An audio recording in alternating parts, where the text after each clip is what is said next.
मेरे दुश्मन समझ रहे थे मैं अब कभी लौट के ना आऊंगा। एक गुमनामी का समुंदर है, उसमें ही जाके डूब जाऊंगा। भूपेंद्र भैया के पास सब हिसाब किताब है और इसलिए लोकसभा के बाद आपको पिक्चर देखने मिलेगा। अभी बाकी मेरी कहानी है, सारी दुनिया को जो सुनानी है। डॉन फिल्म का ये मशहूर डायलॉग आप सभी ने जरूर सुना होगा, लेकिन आज ये डायलॉग एमपी की राजनीति के एक दिग्गज खिलाड़ी पर सटीक बैठ रहा है। कहते हैं राजनीति में उगते सूरज को सभी सलाम करते हैं, लेकिन जैसे ही लगता है कि किसी नेता की राजनीति खत्म होने वाली है या उसके सितारे थोड़े भी गर्दिश में आए तो सबसे पहले वही लोग उसका साथ छोड़ देते हैं जो 24 घंटे उसकी आवभगत में लगे रहते थे। शायद इसलिए राजनीति में डर्टी पॉलिटिक्स जैसे शब्दों का इस्तेमाल तेजी से बढ़ा है। खैर, आपको आगे कुछ बताऊं उससे पहले एक किस्सा सुनाता हूं। साल था 2008, दिसंबर का महीना था। कड़ाके की ठंड थी। विधानसभा चुनाव के नतीजे आ चुके थे। मध्य प्रदेश में शिवराज सिंह चौहान के नेतृत्व में बीजेपी सरकार बना चुकी थी। सागर जिले में 8 विधानसभा सीटों में से 5 सीटों पर बीजेपी और कांग्रेस 3 सीटों पर चुनाव जीती थी। ऐसे ही सागर के एक बीजेपी नेता थे जो इस विधानसभा चुनाव में चुनाव हार गए थे। चुनाव में मिली हार के बाद वो अधिकांश समय अपने घर पर ही गुजारते थे। एक दिन वो अपने एक मित्र के साथ घर के बाहर बैठकर अलाव ताप रहे थे। दोनों खामोश थे, आपस में कुछ बात नहीं कर रहे थे। क्योंकि घर मेन रोड पर था, इसलिए गाड़ियों की आवाजाही और हॉर्न का शोर सुनाई दे रहा था। इसी बीच एक सफेद रंग की स्कॉर्पियो उनके सामने आकर रुकती है। गाड़ी का गेट खुलता है। अंदर से सागर के एक और जाने माने नेता और उनके सहपाठी बाहर निकलते हैं। अलाव ताप रहे नेता उन्हें अपने चित परिचित मुस्कुराहट से अभिवादन करते हुए बगल में लगी कुर्सी पर बैठने का इशारा करते हैं और फिर कुछ देर और खामोशी छा जाती है। इसी बीच स्कॉर्पियो से आए नेता ने अपनी जेब से एक बीड़ी निकाली और उसे अलाव से जलाया। बीड़ी जलाने के बाद एक जोर का कश लेते हुए उन्होंने कहा, अब तुम्हारी राजनीति खत्म हो गई है। तुम किसी काम के नहीं रहे हो। राजनीति छोड़कर कुछ और देखो। ये तुम्हारे बस की बात नहीं है। ये सुनकर बगल में बैठे जो दूसरे नेता के मित्र थे उनके कान खड़े हो गए, लेकिन जिनके लिए ये बोला जा रहा था वो बिना किसी प्रतिक्रिया के खामोशी से सब सुनते रहे और किसी भी बात का कोई भी प्रति उत्तर नहीं दिया। ये नेता थे एमपी की राजनीति के कद्दावर नेता, पूर्व मंत्री खुरई विधानसभा से विधायक भूपेंद्र सिंह। जी हाँ, भूपेंद्र सिंह के जीवन का ये वो दौर था जब लोगों ने उन्हें राजनीति में एक तरह से ढलता हुआ सूरज कहना शुरू कर दिया था। लगातार 2 चुनाव हारने के बाद उनके निकटतम लोगों ने उनकी राजनीति को खत्म मान लिया था। विधायक रहते हुए उनके घर पर लगने वाली भीड़ उस दौर में 1-2 लोगों पर सिमट गई थी। उनके अपने सहपाठी, मित्र और साथ में राजनीति करने वाले लोग भी उन्हें ताना मारने या उन्हें राजनीति छोड़ देने जैसी सलाह देने से पीछे नहीं हटते थे। यहाँ तक कि ऐसी चर्चाएं भी होने लगी थी कि भूपेंद्र सिंह अपनी जमीन जायदाद बेचकर दिल्ली शिफ्ट हो रहे हैं।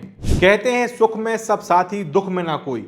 ऐसा ही राजनीति में पद के साथी सभी हैं, लेकिन जब पद नहीं तो वो आव भगत में लगने वाली भीड़ भी नहीं, वो जान देने का दावा करने वाले लोग भी नहीं। सबकी जुबान पर सिर्फ एक ही बात होती है कि अब उनकी राजनीति खत्म है। ऐसा ही कुछ भूपेंद्र सिंह के साथ हो रहा था और अब एक बार फिर इन दिनों एक बार फिर ये दौर सामने आया है जब भूपेंद्र सिंह को लेकर यही सारी बातें सुनाई दे रही हैं। लोग दबी जुबान में उन्हें मंत्री नहीं बनाए जाने पर खुसुर फुसुर करते हुए दिखाई दे रहे हैं, लेकिन सागर और मध्य प्रदेश के इस दिग्गज नेता के लिए ये कोई नई बात नहीं है। इससे पहले भी वो ऐसी ही कई परिस्थितियों का सामना कर चुके हैं। ये जो किस्सा मैंने आपको सुनाया है ये उसी दौर का है।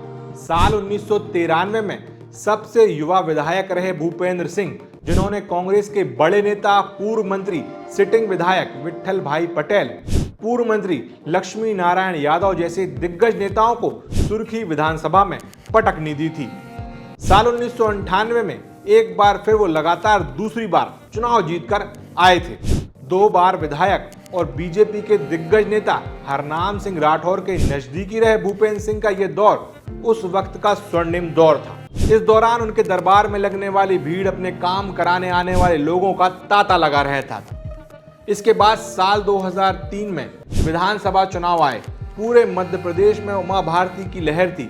उमा का जादू ऐसा चला कि कांग्रेस का एमपी में सूपड़ा साफ हो गया। सागर जिले की 8 विधानसभा सीटों में से 7 विधानसभा सीटों पर बीजेपी ने जीत हासिल की, लेकिन यहां से भूपेंद्र सिंह का वो खराब वक्त शुरू हुआ जो अगले कुछ सालों तक यूं ही रहना था।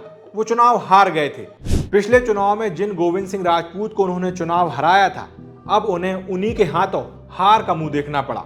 साल 2003 से अप्रैल 2009 तक भूपेंद्र सिंह एक तरह से हाशिए पर रहे। साल 2008 में उन्होंने सागर की खुरई विधानसभा से राजनीति की नई शुरुआत करने का सोचा, लेकिन यहां भी वो हार गए। लोगों ने उनकी 2 हार के बाद ये कहना और समझना शुरू कर दिया कि अब उनकी राजनीति में वापसी मुश्किल है। उनका राजनीति का अच्छा दौर अब कभी वापस नहीं आएगा।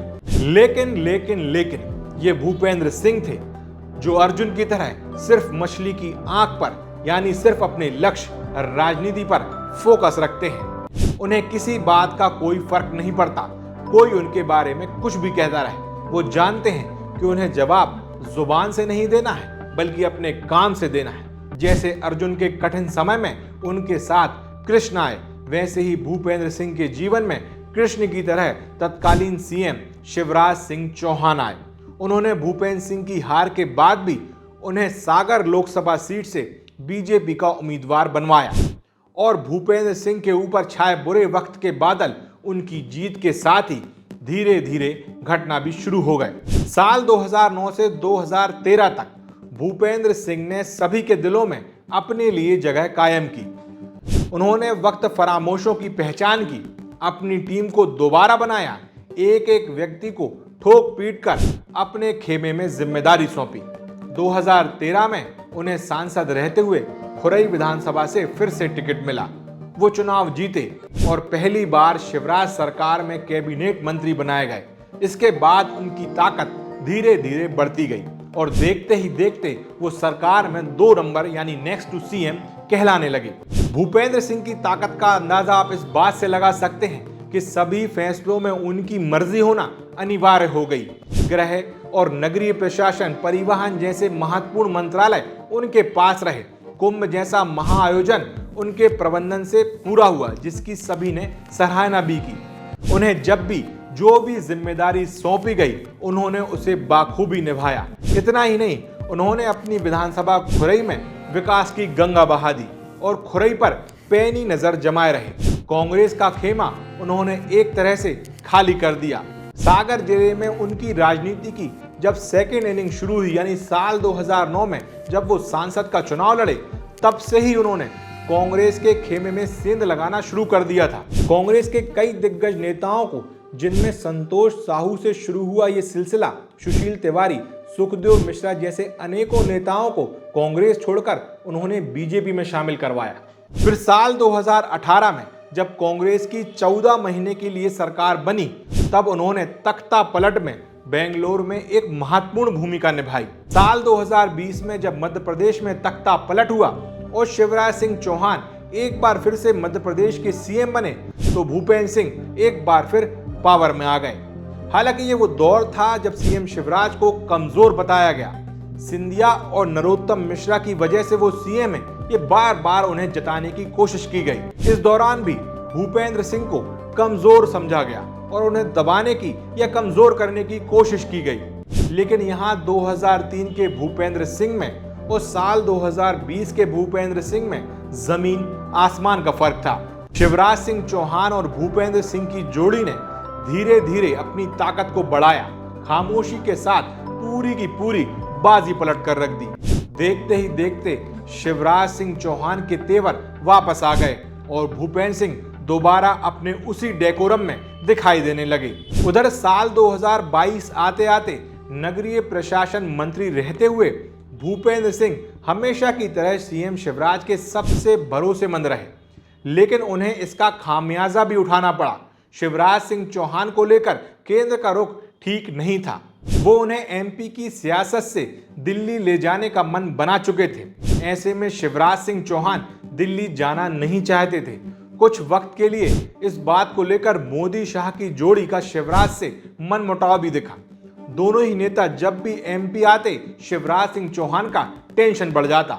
मोदी शाह की जोड़ी ने जब एमपी में अपना दखल बढ़ाया तो उन्हें मालूम चला कि भूपेंद्र सिंह शिवराज सिंह चौहान की आंख का तारा है और ये बात दोनों ही नेताओं की आंखों में खटकने लगी। और इसका सीधा खामियाजा भूपेंद्र सिंह को साल 2023 में विधानसभा चुनाव में ऐतिहासिक जीत हासिल करने के बाद भी मंत्रिमंडल में शामिल नहीं किए जाने से उठाना पड़ा। जहां शिवराज सिंह चौहान सीएम नहीं बने, वहीं भूपेंद्र सिंह सिर्फ विधायक बनकर रह गए।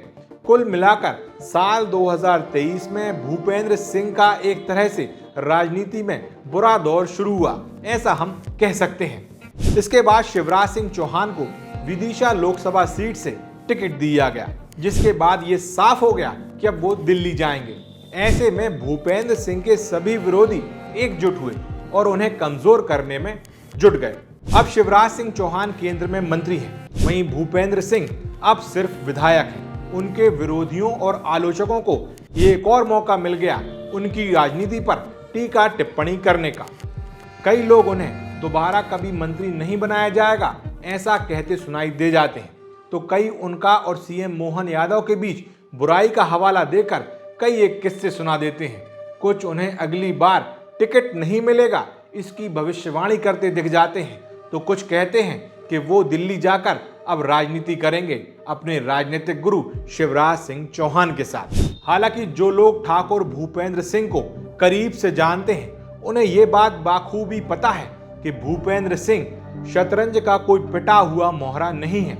वो राजा के बगल में खड़े बाजीगर की तरह है। जब तक शतरंज की बिसात पर वो हैं, तब तक शय और मात का ये खेल वो एक झटके में खेल सकते हैं। ये थी सागर टीवी न्यूज की राजनीति से जुड़ी एक खास पेशकश। उम्मीद है आपको पसंद आई होगी। इसी तरह की तमाम खबरें देखने के लिए आप सागर टीवी न्यूज, STVN इंडिया की वेबसाइट, YouTube और Facebook चैनल, इंस्टाग्राम पेज सबको फॉलो, लाइक, सब्सक्राइब करें ताकि इस तरह की खबरें आपको मिल सकें। नमस्कार।